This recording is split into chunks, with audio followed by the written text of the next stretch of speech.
Hi, today I'm here to talk about a product that everyone has been talking about, and which is the Becca Jaclyn Hill Champagne Glow. I have not bought the Champagne Pop full size because I'm not so sure how it looks on me, on my skin tone or on my complexion. So I didn't want to spend the money on the full product. But they came out with the palette. They came with 3 limited editions in one palette.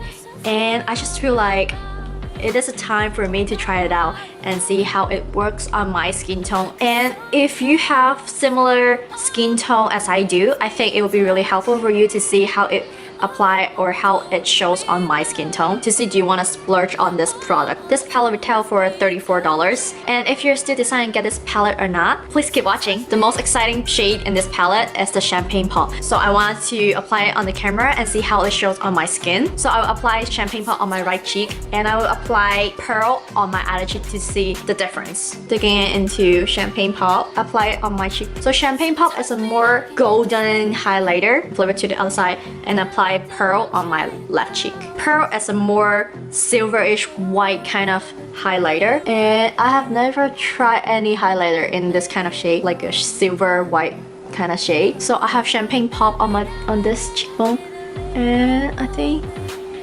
by turning it around you can see the shine going on, and about from this side. This side obviously is more golden and this side is more white. Actually, I'm pretty afraid of the silver one, the pearl one, because it is more silver white kind of highlighter. I'm not sure will that turn out alright on my skin tone. I can see this side is obviously more white with shimmering finish on this side, and even I think looking at the camera I can still see this side is like a little bit white. So I don't think that looks really accomplished on my skin tone. But for the Champagne Pop, it's more on a goldenish shade. I think it's still okay on my skin tone, but personally I think I still like Opal more because Opal is a paint tone highlighter and it just brightens up my face and highlight my features. But I think the Champagne Pop still look pretty on my skin tone. It just depends, do you like a pinkish highlighter more or a golden highlighter more? Personally, I like pinkish more, but still, it is really pretty on the skin, and I think it's actually suit my skin tone as well. It's not like it's weird. Again, Champagne Pop is still a pretty color.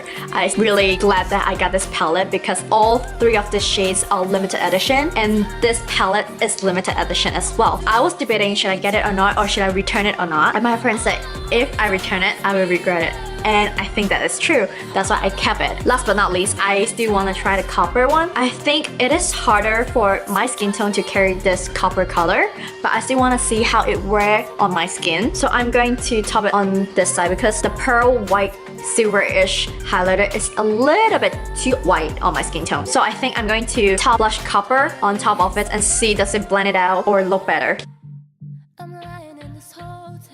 So as you can see, the white silvery highlighter is tuned down a little bit. It's not that obvious now. It actually looks better than what I thought it would look like for the copper shade. Because this copper shade is really dark on my skin tone, I was kind of scared to use it. But I think mixing this two would be a really good option to use it. And I think mixing pearl and blush copper, it would be a really pretty shade if you wanted to have a sun-kissed brownish kind of shade as a blush. I think it would be really pretty. I have a review about the duo kit, and comparing getting the duo kit or this palette, I think personally, if I have to choose one of them, I think I will still go with the Opal duo kit. If you have a similar skin tone but you like this golden highlighter finish, definitely go for this palette because you can use this palette not only for highlighting, but you can also use it as an eyeshadow or do some fun look with it. Overall for this palette, I'll say if you are a highlighter collector, you may want to get this because it depends on your skin tone. It can be really pretty. And even my skin tone, I still think the Champagne Pop is really pretty, and mixing pearl and blush copper would be really pretty as well. So thank you for watching. I hope you enjoy it and find it helpful. Please give me a thumbs up if you like it and subscribe if you haven't already. And until then, I'll see you in my next video. Bye! Hi, today I'm here to share my October favorites, and I can't believe it's just 2 months away to 2016. But anyway, let's get started. Let's talk about hair care. This month I've found this Pureology Pure Volume Hair Dryer and Plier. I just apply it after washing my hair and before drying my hair.